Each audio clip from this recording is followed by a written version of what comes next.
We're on learning outcome 7 for managing people in organizations. And learning outcome 7 is, let's scroll down there. So know how to manage change. Now we've got a few points in here. 7.1 is explain why organizations must embrace change. 7.2, describe the most common reactions to change. 7M1 is explain the 4-step change management process, I can't even say it, and how it can help organizations.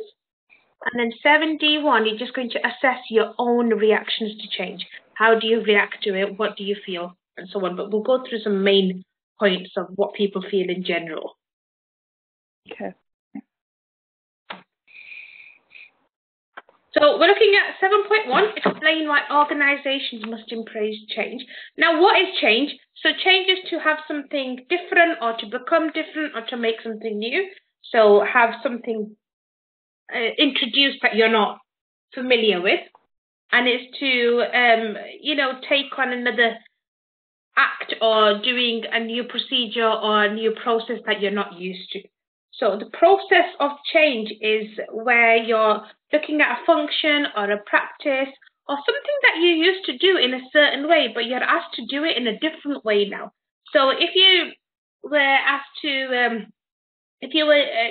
doing a certain way that you're logging on onto your laptop in one way, and then you're suddenly asked to use it a different way, or if you're asked to use one program which you've used for years, but then you're told, oh, I don't want you to use Word anymore, I want you to use PowerPoint presentations from now on.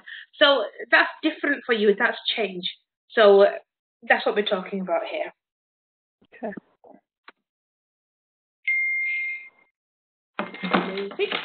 So any business has to, no matter how big or small it is, if they want to keep up with the environment, they need to actually adapt change, because it's important that you actually adapt to change so that you can keep up and you can actually reflect on the needs of what your business are, so that you can actually be competitive. And if you don't do that, you might fail to meet the needs of your customers, and you might not be able to keep them. So even your loyal customers might veer off to somewhere else.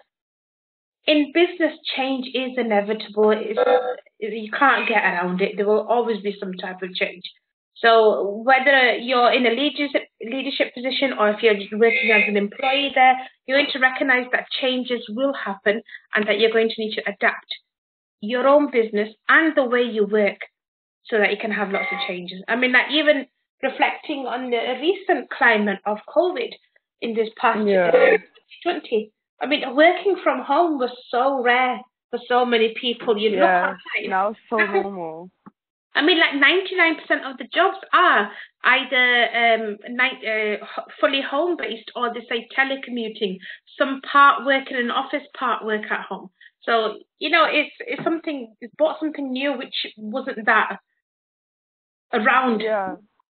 But then it's good as well, because then you can hire people. Like from us now, we're based in Manchester. The office is based in Manchester as well. But I don't physically go into the office, so I work from home. There's a whole lot of other people that work from home. We've got... And it saves so much money. Exactly, it's true. You're not having to... From the offices, I have to rent offices, I have to... Oh, yeah. I was joking to my son yesterday, and I was like, oh, I want to buy this electric bike I saw. He was like, why? I said, well, the commute from home to work is really far. He's like, Mum, you walk downstairs and you go in the dining room where your desk is. I'm like, yeah, and? But seriously, the fact is, if I was physically working in an office now, I'd be driving to there. It'll take me a lot longer to go there. And it would waste a lot of time. Exactly, and it's petrol, it's getting ready. To be honest, I could just roll out of bed and come and sit on here. I don't do that. But, it could happen, couldn't it? Yeah. The example for me today is my eldest, he's 15. His bubble just got isolated, so he phoned me just as I was finishing a lesson. He said, I've been isolated, so I burst out laughing. I'm like, okay. Is that why you're laughing? I said, so I don't cry. I'm like, just walk home. I'm here. So, it has adapted and it's been quite beneficial for, especially working mothers and people who have responsibilities, not just mothers, but a lot of people of different types like disabled parents or Exactly. or family members. Yeah, definitely. True. So, I mean, in the way that we've adapted changes, we do a lot of things when we're doing meetings. We'll come onto the same platform that we're on now. Sometimes we'll have team meetings. We'll talk to each other through WhatsApp groups. So there's a lot of things that have come about that are different. That instead of doing face-to-face meetings, everybody trying to get to where they are and being delayed, you can just do it in your own comfort. So we can see there's big things that have happened already. So there's a lot of reasons why change happens, like a crisis, like this COVID has happened. There's that, when we had that September 11, unfortunately happened in America. They're like examples of big crisis that happened that had to make sure that your business reflects on change and you embrace the way the world is going. There's also performance gaps. So, if your organization goals, your objectives of your business are not being met, or you're not satisfied with the way they're being worked towards, you might have to change them.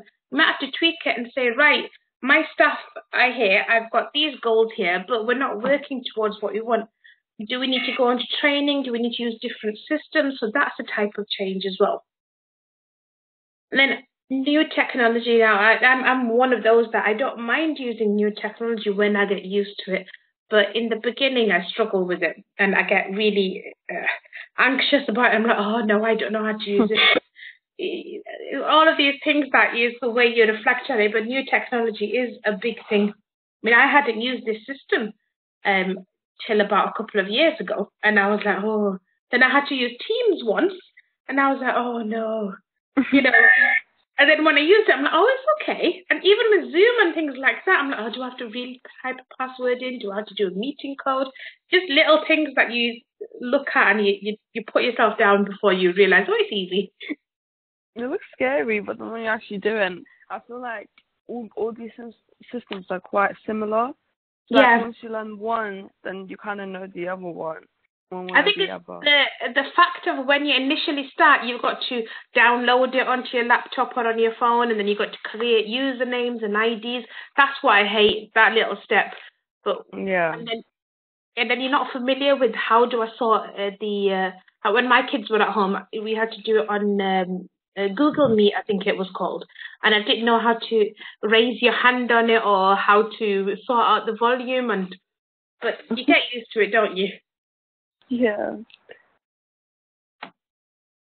Then you've got things like identification of opportunities. So if you've seen a gap in the market and you realize that, oh, we can actually be competitive in this, we can actually meet those demands. So you might want to adapt the way you work so that you can go and meet that opportunity and get new customers or get new revenue as well. And then sometimes you can have change in businesses because of some pressures that are being put on you. So you might have internal pressures, like the CEO of the company might be saying, we need this, that, and the other done. Or you might have external pressure where your customers are saying to you, no, we don't like this new system that you implemented. We want to go back to the old ways, or we want something that's better. So those type of pressures will help you or make you change. And then there's been mergers and acquisitions. So a merger is when some companies will join together. An acquisition is when one company will buy out your company. So say Tesco's bought out ASDA, or two schools were merging together, or two businesses. So because of that, you have a lot of employees in place, and you might have two sets of human resources management. You might have two accountants. You might have two specialists that do the exact same thing. So this type of mergers and acquisitions can have a negative effect on companies, because then they're not going to want two teams of financial accountants, are they? They're not going to want two teams of administration people. So you might end up having people that are made redundant and said, we don't need you anymore. So it's not always great change onto that. And then the last little section, some people just change because they've been doing things for so long that they just want to change to show that they can change, and that they want to prove something to others. So it might be you might get a new CEO, or somebody's been working as the head of the company for 20 years, and you're like, oh, you're out of touch, you're old now, you don't know what you're doing, let's get a new person in. So it's just to prove that you're doing something. Sometimes change also happens because something you've heard about sounds quite good. So you might have had some new technology that's come out, or a new way to do something. So you just change because you think, oh, we could do it that way. So you try it. And then planned abandonment. So changes happen because you're abandoning old products. So if you've got, for example, Apple, when they bring out new phones, they'll stop manufacturing the older phones, like the ones that they bought out right in the beginning. So you're getting rid of things. Or if you see that a particular food product isn't selling that well, you'll probably stop making it and go on to researching and putting that money onto finding something new instead. So those are the reasons why change happens. Do you have anything you want to ask on here? No, everything was quite understandable. Brilliant. I'll just go into the next.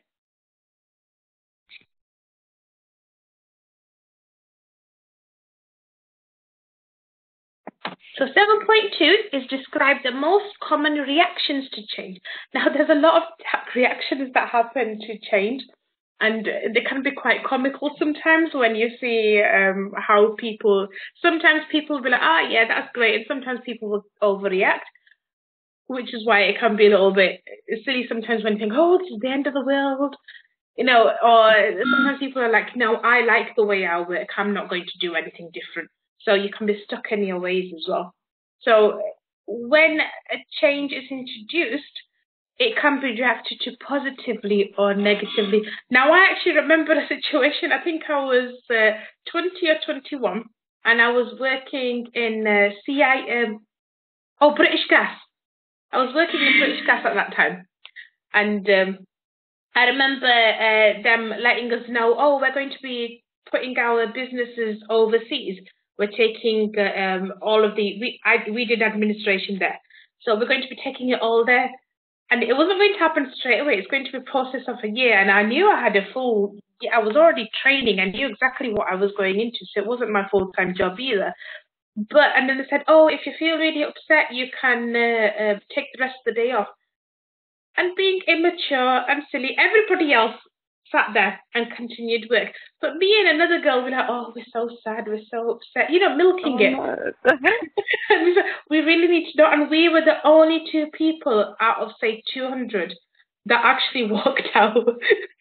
I think back now, I'm like, how silly were you? And there were people that were actually relying on those jobs, and they knew that is what their trade was, that is what they were going to do. But for me, I knew that I was working towards something else. So when you think about how you react, you can laugh back on it. But at that time, I was like, no, this is the right thing to do. I need to go and have this. And I didn't even go home. I just went to Starbucks and sat there for a couple of hours and be like, oh. But yeah. Just to think about that. The changes. Oh, exactly. God. And you're like, how silly must have we looked being the only ones that were walking out of the building? But, I doubt I'd do something like that now, but at that situation, it's like, yeah, that's the solution, isn't it? That was funny. So there's lots of reactions, and some of the common ones are doubt. You have a doubt, why is this change happening? What's going to happen to my job security? Why are they doing this? Are they going to sack us? Are they going to keep us? What's this new setup happening? If we're joining with another company, what are they going to do? What are the people? Like, when you're going to work, and it's natural this. When you're in work and you have somebody else that's employed. For example, if you're the only woman working in an office and you get another woman coming in, you'd be happy that she's there. But then you'd be like, oh, I feel a bit, why are you here? Are you trying to take up? But realistically, that they're going to do their job and you're going to do yours. But you get that little amount of jealousy, or if you get somebody who might be a little bit more experienced than you or qualified, then you think, oh, do I really want you here? So you do have that type of issue. So you get lots of doubt. You get resistance. There's people who do not like change at all. and they're stuck in their ways. They like to do particular tasks, and they're fast at doing it because they're comfortable and they've been doing it for so long and it's familiar. So when that's interrupted, you're like, I don't care if this change is happening. I'm still going to continue doing it this way because it works for me. Or I've always done a good job. I make good profits. I'm still going to do it this way. Then you get anger. So some people will be really angry and they'll be like, why is this happening? Why should we have these new technical changes, or why should we adapt this technology? I've been doing, originally when paperwork's filled out, it was all by hand and in big, enormous filing cabinets. The people that weren't used to using computers probably got quite worried and angry when they were told, you're going to do it on a new computer system now. So not only are they having to learn how to use a computer if they've not used one before, they're having to put everything they do normally, type it on, use the right softwares, put it away. And it's going to probably take them double the time or triple the time that it took them when they do it just by hand. Yeah. And then uncertainty. So you get a bit of uncertainty. You're not sure what's going to happen. You think, what will be the outcome of all this change? Am I actually going to be able to stay here? Will I like it? I might just go and try and find a new job now because I'm not sure what's happening. So that's another reaction there. And then the last one, you get non-active people. So people who will resist a change, but instead of not even resisting it, they'll just say, nothing's happening. I didn't get that email. I wasn't in that meeting. I don't know what you're talking about. Do you know when you know something's happened, but you deny it because you don't want to do it? Yeah. That's the issue.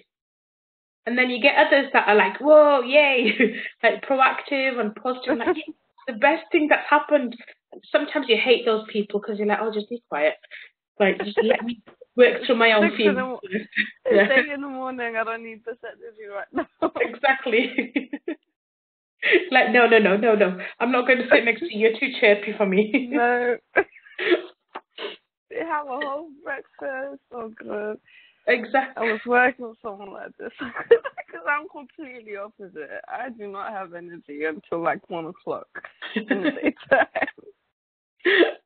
See, I'll go in, and if you were to physically see me, I'm known as the person that's always smiling, and I could be in the worst mood, but when I see you, I will smile.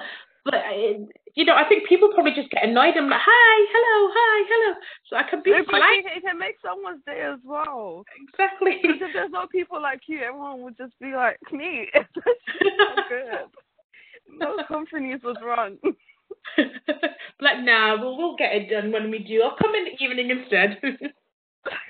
Yeah, there needs to be pluses and minuses. So that's 7.2 on that. I do have a couple of things that I've made for you, just so we can explain the merit and the distinction ones. So let's go on. So 7M1 is explain the 4-step change management process and how it can help organizations. So this is the steps that an organization, a business will go through when they're looking to change something. So there'll be step 1. Can you see this clearly, or should I make it a little bit bigger? I can always make it bigger on my side, if anything. Okay, sure. That took me a very long time to figure out, by the way, and you've done it so fast. So step 1 is to evaluate the performance. So you're looking at what the performance issues are. You're checking to see what sort of level you are at the moment, and then you're checking to see what gaps there are. Second step is to, when you've looked at what gaps there are, what issues you have, you're going to develop a plan.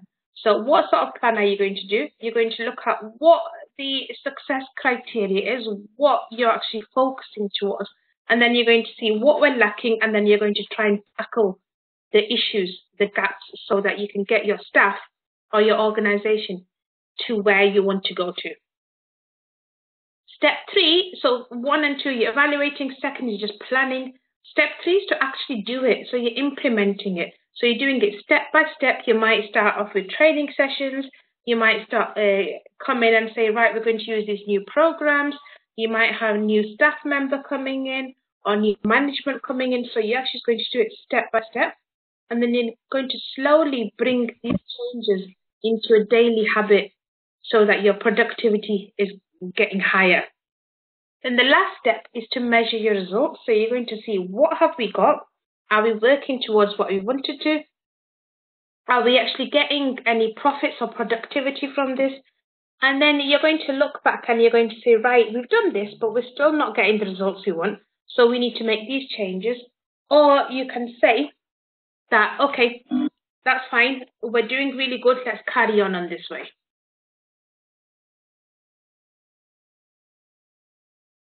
And let's go down to 7D1. And here we're just going to assess your own reactions to change. Now on here, I'm just going to show you 7 points that are what sort of reactions people have to change. You've already seen a few in 7.2, but this is a little bit more detailed. So some reactions are, some people will feel awkward, they'll feel self-conscious, they're like, oh, I don't think I've got the skills to keep up with that change that we're talking about. Some people will focus on the things they need to give up. They're like, oh, I get this many breaks, or I'm really fast at doing this, so what takes somebody else an hour to do, I get it done in half an hour. I'm going to lose that free time that I've got. 3, you'll feel alone.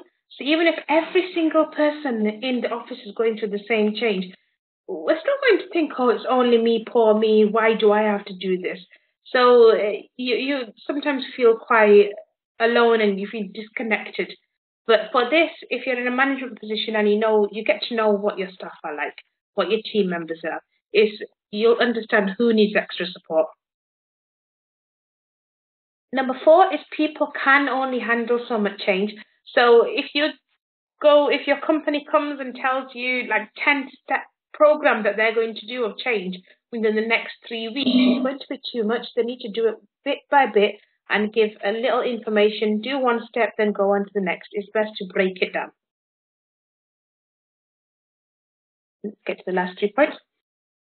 Then people are at different levels of change. Some people are really ready and they want to experience some change. They've been gunning for ages. They've been saying that our systems are old, the processes we use are old. I worked over here and we did it this way. I want you to do it the same way. So they're really ready. Other people will say, no, I don't want that. I can't keep up with it.